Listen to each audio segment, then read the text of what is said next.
તો ઈરાને મિસાઇલ યુદ્ધની 37મી લહેર શરૂ કરી। ઇઝરાયલમાં ઈરાનનો જબરજસ્ત હુમલો।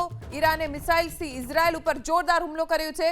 અમેરિકા ઇઝરાયલના 4 સંવેદનશીલ ઠેકાણાઓ પર હુમલો થયો છે। ઈરાન પીછેહટ નથી કરી રહ્યું। મિસાઇલ યુદ્ધની 37મી લહેર ઈરાને શરૂ કરી દીધી છે। ઇઝરાયલમાં ઈરાનનો જબરદસ્ત હુમલો। ઈરાને મિસાઇલ્સથી ઇઝરાયલના વિસ્તારોમાં જોરદાર પ્રહાર કર્યા છે।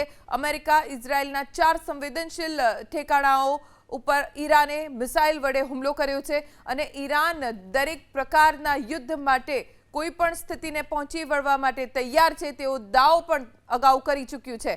અમેરિકા ઇઝરાયલના એક હુમલાનો જવાબ ઈરાન એનાથી ડબલ તાકાતથી આપી રહ્યો છે। ઈરાન અમેરિકા અને ઇઝરાયલના 4 સંવેદનશીલ ઠેકાણાઓ પર હુમલો કર્યો। તો ઈરાને મિસાઇલ યુદ્ધની 37મી લહેર શરૂ કરી। ઇઝરાયલમાં ઈરાનનો જબરજસ્ત હુમલો। ઈરાને મિસાઇલથી ઇઝરાયલ ઉપર જોરદાર હુમલો કર્યો છે। અમેરિકા ઇઝરાયલના 4 સંવેદનશીલ ઠેકાણાઓ પર હુમલો થયો છે। ઈરાન પીછેહટ નથી કરી રહ્યું। મિસાઇલ યુદ્ધની 37મી લહેર ઈરાને શરૂ કરી દીધી છે।